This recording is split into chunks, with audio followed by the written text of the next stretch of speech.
नमस्कार future doctors and engineers. आज हम लोग कुछ इस तरह के न्यूमेरिकल्स सॉल्व करना सीखेंगे जिसमें हमारे पास एक लिफ्ट है। लिफ्ट का मोशन कभी डाउनवर्ड कभी अपवर्ड होगा और हमें व्यक्ति का वेट बताना है। दूसरे तरह के प्रॉब्लम्स में हमारे पास ये फिक्स्ड वेज है। इस पे दो मास पुली की सहायता से और स्ट्रिंग की सहायता से लटके हुए हैं। हमें दोनों मास का एक्सेलरेशन और स्ट्रिंग का टेंशन बताना है। सेम इसमें और सेम इसमें। अगर आप इस तरह के सवाल लगा सकते हैं तो आप इस वीडियो को स्किप कर सकते हैं। अदरवाइज इस वीडियो को पूरे अंत तक देखिएगा ताकि आप इस तरह के सवाल लगाने में आसानी महसूस करें। तो चलिए शुरू करते हैं। न्यूमेरिकल नंबर 1, हमारे पास ये लिफ्ट है जिसका एक्सेलरेशन डाउनवर्ड ए है और इस व्यक्ति का मास एम है। हमें इस व्यक्ति का अपरेंट वेट बताना है।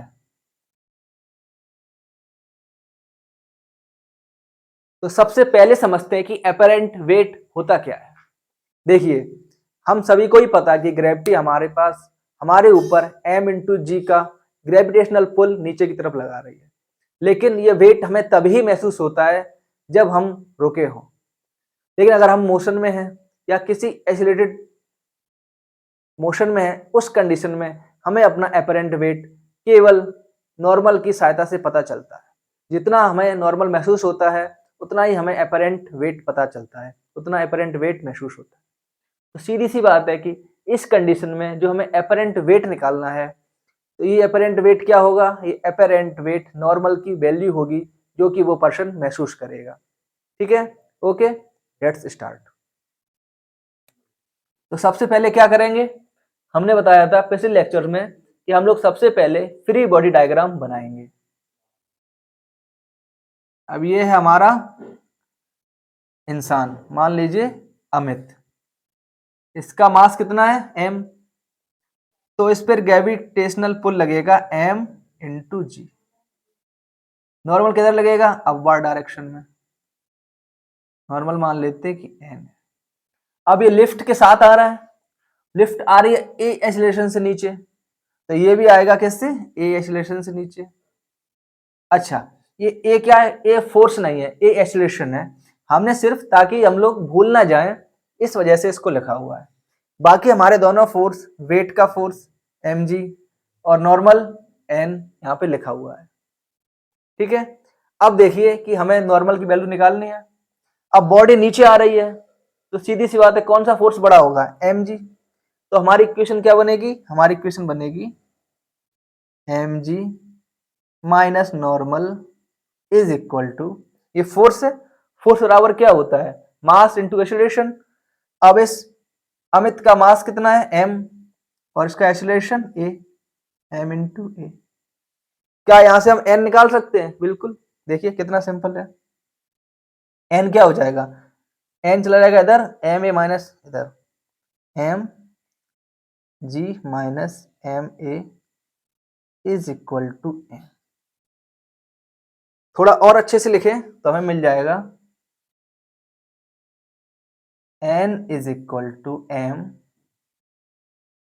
g minus a।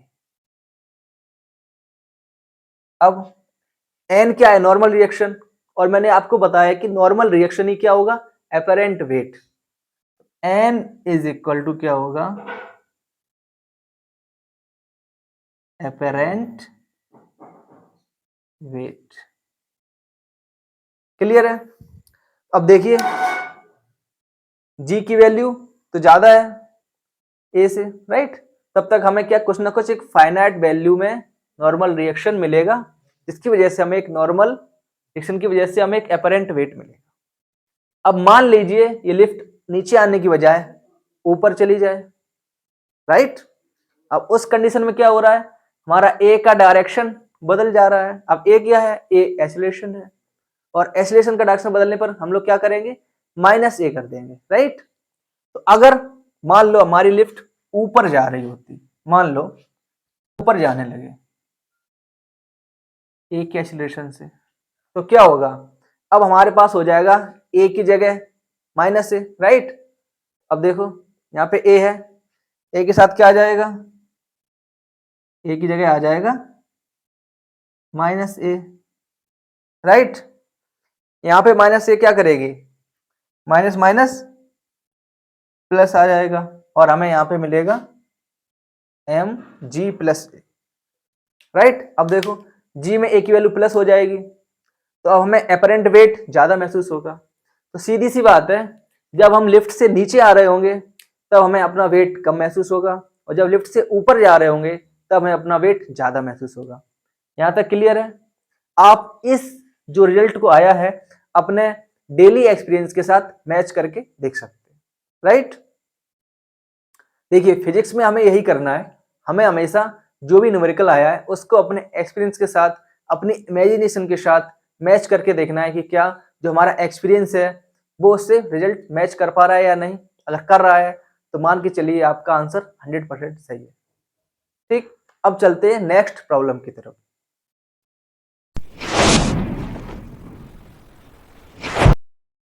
Next problem हमारी है, हमारे पास ये फिक्स्ड वेज है जिसपे एक पुली लगी हुई है, पुली के ऊपर से रस्सी निकली हुई है जिससे m1 और m2 दो मास बंधे हुए हैं। हमें इन दोनों का एक्सीलरेशन और स्ट्रिंग की टेंशन बतानी है, ठीक है। अब इसको करने से पहले हम लोग कुछ समझते हैं। अगर आपको अच्छे से याद हो तो पिछले लेक्चर्स में हमने देखा था कि एक फिक्स्ड पुली क्या है। हम मान के चलते हैं पुली एक हमारी फ्रिक्शनलेस और मासलेस ऑब्जेक्ट है जो सिर्फ और सिर्फ एक रस्सी को मोड़ने का काम करती है, राइट। अब आगे चलते हैं, देखते हैं।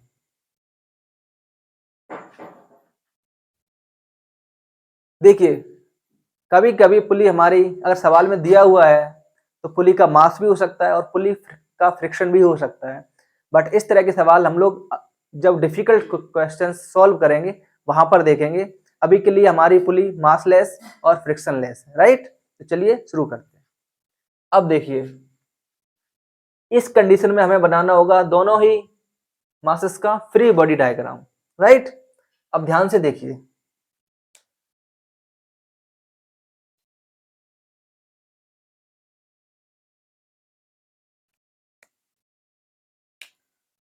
M1 और M2 को जो रस्सी कनेक्ट किए हुए हैं एक ही रस्सी है, एक ही स्ट्रिंग है।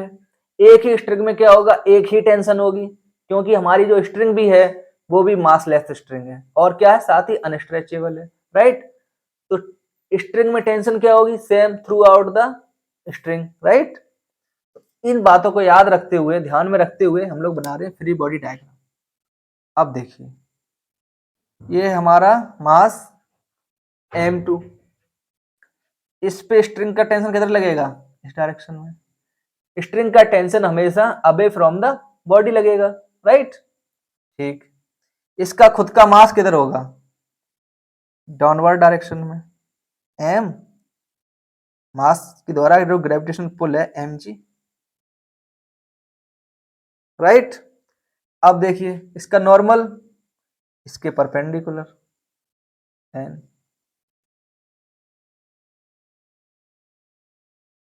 अब इस वेज पे ये जो एंगल है वो भी तो हमें ढूंढना होगा, राइट। अब देखो इसके अलोंग था, ऐसा खींच के देख लेते हैं, ये एंगल हो गया इसका थीटा, ठीक।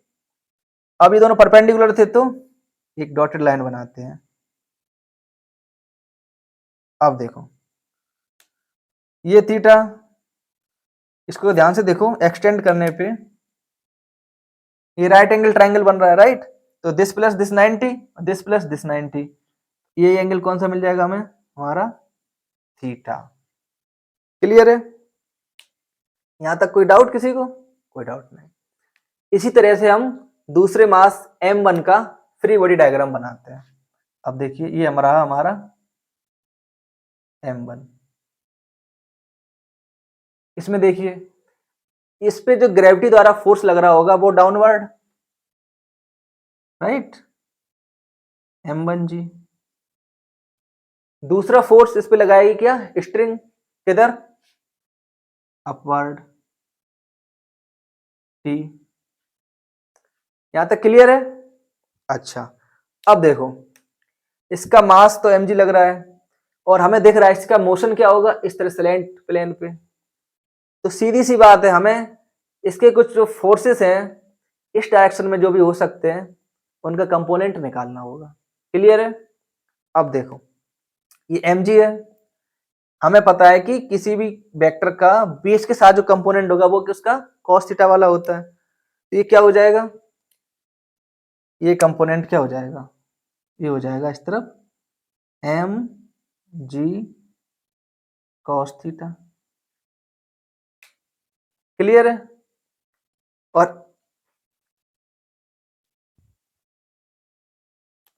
और इसके परपेंडिकुलर कंपोनेंट इस डायरेक्शन में ये वाला कंपोनेंट क्या मिलेगा, mg sin थीटा। ठीक, हमेशा याद रखना है कि हमें ओरिजिनल फोर्स का कंपोनेंट लेना है, हमें कंपोनेंट का कंपोनेंट नहीं लेना है। क्लियर है? इसका कंपोनेंट लेना है ओरिजिनल फोर्स। यहाँ पे ओरिजिनल फोर्स क्या है mg, इसका कंपोनेंट बेस के साथ mg cos थीटा, परपेंडिकुलर के साथ mg sin थीटा। क्लियर है? अब देखो t का विरोध कौन कर रहा है, mg sin theta, right. Normal के अगेंस्ट कौन सा फोर्स है, mg cos थीटा। ठीक, इसमें देखो टेंशन के विरोध में कौन सा है, m1g, राइट। क्लियर है? अब देखो, अब हम लोग क्या करेंगे, अच्छा ध्यान से समझिए, स्ट्रिंग कैसी है, अनस्ट्रेचेबल। तो सीधी सी बात है, दोनों मास सेम डिस्टेंस मूव करेंगे, चाहे किसी भी प्लेन में हो, चाहे किसी भी एंगल में हो, राइट। तो इसका मतलब क्या है कि m1 का ये वाला एक्सीलरेशन, ठीक, और m2 का ये एक्सीलरेशन दोनों सेम होने चाहिए। क्यों, रस्सी जितनी यहां से लूज होगी, मान लो ये ऊपर जाता है, उतनी रस्सी यहाँ पे लूज होगी, वो आगे बढ़ जाएगी, राइट। और इसका उल्टा भी होता है, तो मान लीजिए m2 पर किसका कुछ रस्सी उसने लूज की, उतनी ही रस्सी m1 को मिलेगी, वो नीचे आ जाएगा। क्योंकि हमारी जो रस्सी है, स्ट्रिंग है, अनस्ट्रेचेबल है, उसकी लेंथ फिक्स है। यहां तक क्लियर है? ठीक, तो चलिए अब आगे शुरू करते हैं कंसीडर m2। ठीक है, अब देखो नॉर्मल के अपोजिट कौन सा फोर्स है, mg cos theta, n minus mg cos theta is equal to, अब ये फोर्स है, फोर्स बराबर क्या होता है, मास इनटू एक्सीलरेशन। बट ये जो मास है इस बेस पे चिपक के चल रहा है, वो ना तो नॉर्मल की डायरेक्शन में जा रहा है, ना नॉर्मल के अपोजिट डायरेक्शन में जा रहा है, वो परपेंडिकुलर डायरेक्शन में मूव कर रहा है। तो यहाँ पे क्या मिलेगा, a zero, am into zero, तो यहाँ से क्या मिल जाएगा, n minus M G, n is equal to M G cos theta. Clear है? ठीक, अब देखो इस टेंशन के डायरेक्शन में देखो, अब ध्यान से देखो, या तो ये m1 नीचे आ रहा होगा या m1 ऊपर जा रहा होगा। उसके अकॉर्डिंग अगर m1 नीचे आएगा तो m2 इस डायरेक्शन ऊपर जाएगा, और अगर m1 ऊपर जाएगा तो m2 इस डायरेक्शन नीचे आएगा, राइट। तो आप अपनी कन्वीनियंट से कोई भी चूज कर सकते हैं। जब हमें एक फिक्स वैल्यू दी जाएगी तब उस वैल्यू के अकॉर्डिंग, जैसे मान लीजिए a equal to 5 metre per second, m equal to m1 2 kg, m2 5 kg, then accordingly अपने आप ही ये हमें बताएगा कि ये किस डायरेक्शन में मूव करेगा। अगर हम गलत डायरेक्शन चूज करेंगे तो हमारा a की वैल्यू नेगेटिव आ जाएगी, सही डायरेक्शन चूज करेंगे तो हमारी a की वैल्यू पॉजिटिव आ जाएगी। That's it, right. तो अब स्टार्ट करते हैं। अब देखो, तो मान लेते हैं कि m1 नीचे आ रहा है, ठीक, मान लेते हैं क्या कि इसका एक्सीलरेशन a है। अब m1 अगर नीचे आ रहा है तो m2 का जो ये वाला कंपोनेंट है एक्सीलरेशन का, ये जो ये एक्सीलरेशन है वो दोनों ए सेम होंगे, राइट, क्योंकि रस्सी यही लूज होगी या टाइट होगी। क्लियर है? तो देखो अब यहाँ पे क्या है, टी फोर्स इधर है, उसका विरोध क्या कर रहा है, M G sine theta, right. हमें मिलेगा T minus M G sine theta is equal to, अब ये भी फोर्स है, तो फोर्स में क्या होगा, मास इंटू एक्सीलरेशन। इसका मास क्या है m2 और इसका एक्सीलरेशन क्या है a, राइट। हमें मिल गया m a। क्लियर है ना? इसको लिख लेते हैं इक्वेशन नंबर 1। ठीक है, अब इससे हमें और कोई इक्वेशन नहीं मिलेगी। अब क्या कंसीडर करना है, m1 मास, कंसीडर m1। अब इसका मोशन देखेंगे, हम मान चुके हैं क्या कि m1 डाउनवर्ड डायरेक्शन में जा रहा है, इसका मतलब है m1g का मान t की वैल्यू से ज्यादा है, राइट। तो क्या होगा यहाँ पे देखो, m1g minus T is equal to m1 mass into acceleration, m1 into A.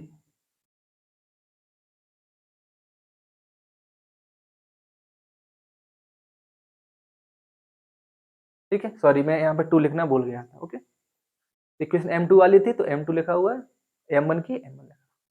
ठीक है, हमारे पास दो इक्वेशंस आ गई। देखो अब दोनों को इक्वेशन ऐड कर दें तो हमें क्या मिल रहा है, देखो इन दोनों को हम लोग ऐड कर दें तो t यहाँ पॉजिटिव है या t नेगेटिव है, कैंसिल आउट हो जाएगा। ठीक, क्या मिलेगा, m1 g minus m2 g sine theta. हमें क्या मिलेगा, m1 g minus m2 g sine theta. ठीक, इस तरफ क्या है, a कॉमन दोनों से और m1 प्लस m2, राइट। अब दो a की वैल्यू क्या आ जाएगी, a की वैल्यू हमारी आ जाएगी, इसके पोर्शन में ये m1 प्लस m2 डिवाइड में आ जाएगा, राइट। a की वैल्यू आ जाएगी हमारी m1 minus m2 sine theta, g common है तो बाहर ले लिया, divide by m1 plus m2। ठीक है, इज इक्वल टू a। यहां तक कोई डाउट,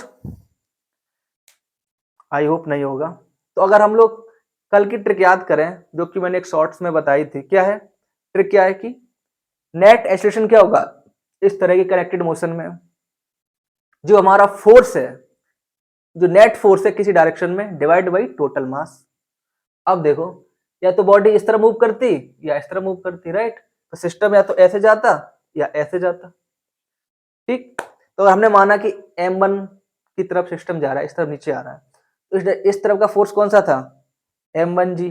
इस फोर्स का विरोध कौन कर रहा है, m2g साइन थीटा, है ना, राइट। रस्सी तो ऐसे ही मूव कर रही है, तो इस डायरेक्शन में जाने के लिए विरोध किसके अगेंस्ट जाना पड़ रहा है, इस वाले कंपोनेंट के, m2g sine theta, m1g minus m2g sine theta is equal to acceleration into total mass. आ गया, तो net force divide by total mass is equal to acceleration. Clear है,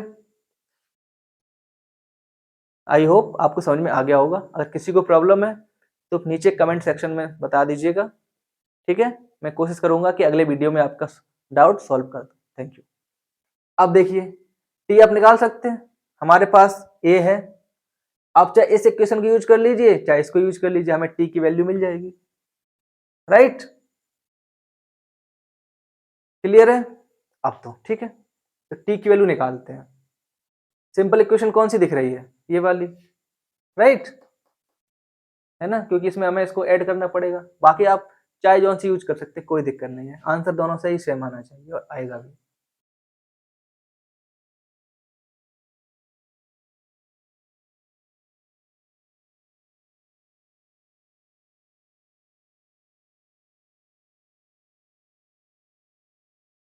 नाउ अगर हमें टी निकालना हो, देखो यूजिंग वन, ठीक है, यूजिंग इक्वेशन वन क्या मिल जाएगा, T is equal to m2 a plus m2g sine theta. A की जगह ये वाली वैल्यू पुट कर देते हैं, क्या है m1 minus m2 sine theta into G divided by m1 plus m2 plus यहाँ पे m2 जी साइन थीटा। आप लोग मेरे साथ साथ खुद भी ये कैलकुलेशन किया कीजिए, इससे आपकी कैलकुलेशन फास्ट हो जाएगी, राइट। अब देखिए क्या आ गया ये हमारे पास, एलसीएम लेने के बाद m1g minus m2g sine theta plus m1 m2 m1 m2 g sine theta plus m2 square g sine theta divided by m1 plus m2। ठीक है,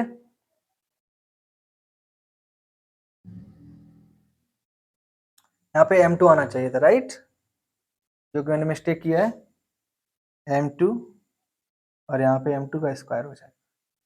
ठीक, m2a था ना, a की वैल्यू रखी थी, m की वैल्यू मिस्टेक, राइट, तो यहाँ पे रखने पे हमें ये मिल गया। अब देखो यहाँ से क्या क्या दिख रहा है हमें, m2g sine theta m2g sine theta square, दोनों टर्म सेम आ रहे हैं, ये दोनों टर्म्स हो गए हमारे कैंसिल। क्या मिला हमें, m1 m2g sine theta m1 m2g sine theta m1 plus m2। तो हमारा आंसर क्या आ गया, हमें मिला t इज इक्वल टू, अब इस सवाल में हमने अपने पुराने सवाल की जो ट्रिक है, कौन सी trick, net force divide by total mass is equal to acceleration, उसका यूज करेंगे। अब देखिए यहां से देखिए, ठीक है, उससे पहले हम लोग फ्री बॉडी डायग्राम बना लेते हैं, राइट, बना सकते हैं आप 2 का, ओके, ठीक है। टेंशन किधर होगी, इस तरफ, इसका ग्रेविटेशन पुल इस तरफ, क्या हो जाएगा m2g, नॉर्मल ये रहा, ठीक है, ये किसका है m2 का, ओके। अब इसके कंपोनेंट लेते हैं, तो पहले थीटा पता करते हैं, ठीक है, थीटा कहाँ है, ये रहा, ये थीटा है तो ये थीटा मिलेगा, बेस वाला कंपोनेंट क्या हो जाएगा बताओ यहां से, m2g cos थीटा,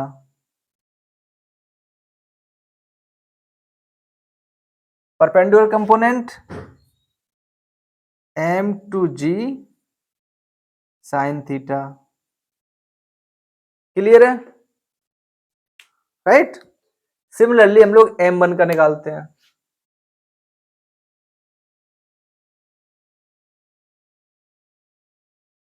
टेंशन इस डायरेक्शन में,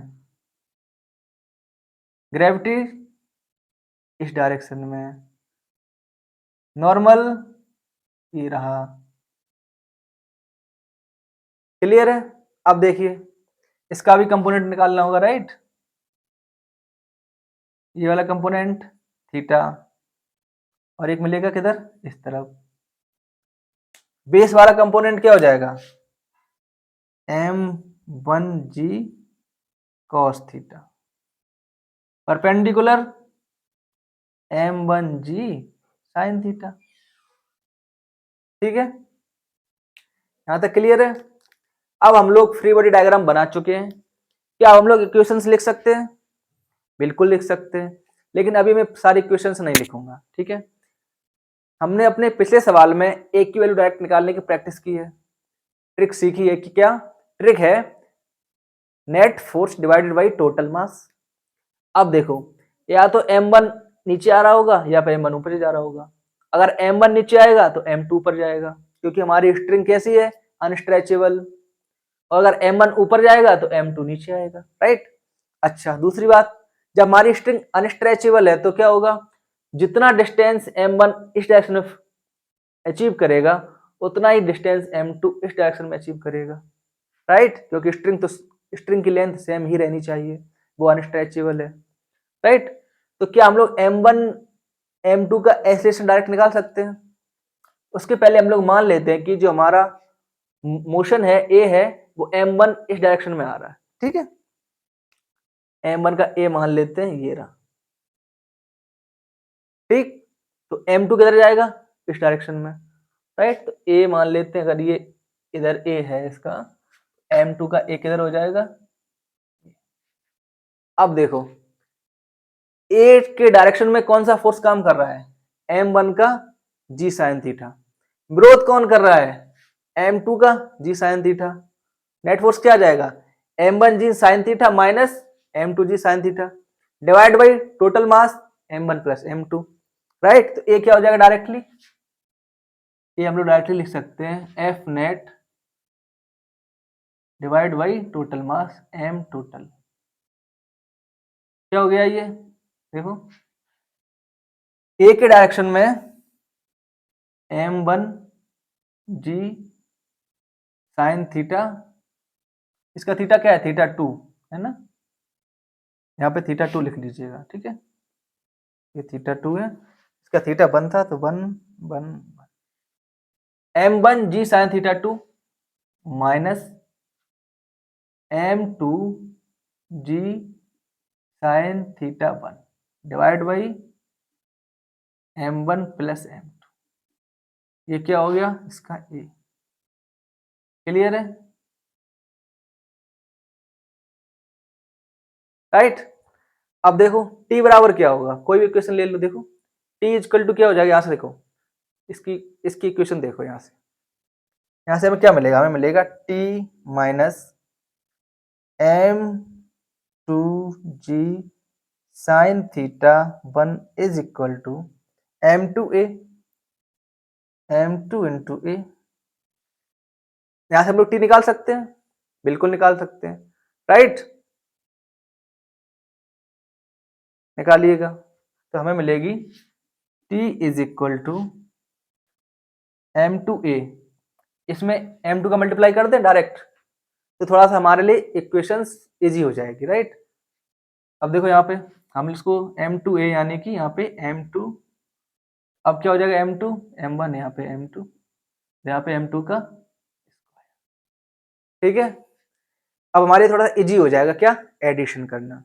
अब डायरेक्टली पुट करें m2a plus m2g sine theta 1, m2a ये हो गया हमारा m1 m2 g sine theta 2 minus m2 square g sign theta 1 divide by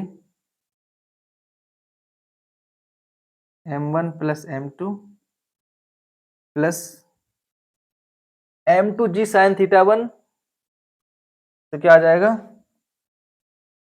m1 m2 g sine theta 2, ठीक है। ये क्या है, साइन थीटा 1,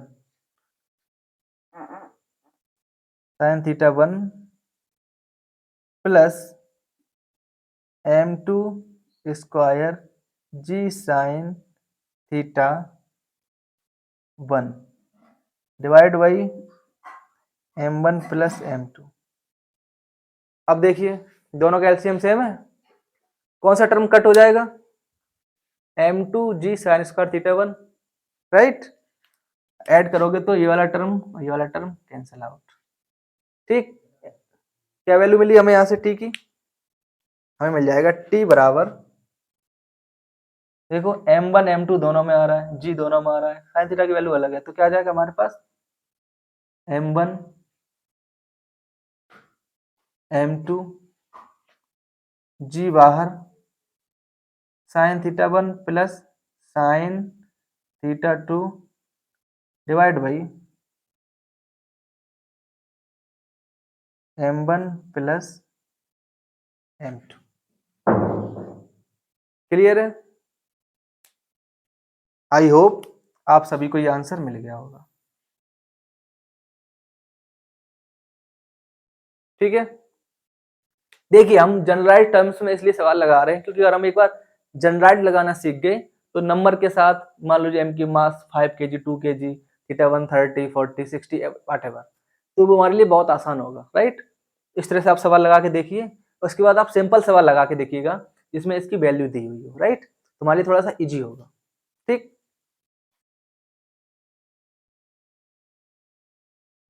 नाउ हमारे पास है ये सिस्टम जिसमें m1 m2 m3 वेट है, एक पुली इधर है, एक पुली इधर है, और एक स्ट्रिंग ये है, दूसरी स्ट्रिंग ये है। हमें इस सवाल में बोथ स्ट्रिंग्स में टेंशन बतानी है और तीनों मासेस का एक्सीलरेशन बताना है। चलिए शुरू करते हैं। सबसे पहले निकालेंगे एक्सीलरेशन, राइट। सबसे सिंपल क्या है, एक्सीलरेशन। देखो यहाँ से m1 इसको सपोर्ट कर रहा है, मान लेते हैं कि ऐसे m1 नीचे जा रहा है, राइट। m1 नीचे आएगा, m2 इधर खिसकेगा, m3 ऊपर जाएगा, ठीक। अब सारी स्ट्रिंग्स क्या है, अनस्ट्रेचेबल। इस कंडीशन में क्या होगा, तीनों मासेस का एक्सीलरेशन सेम हो जाएगा, राइट।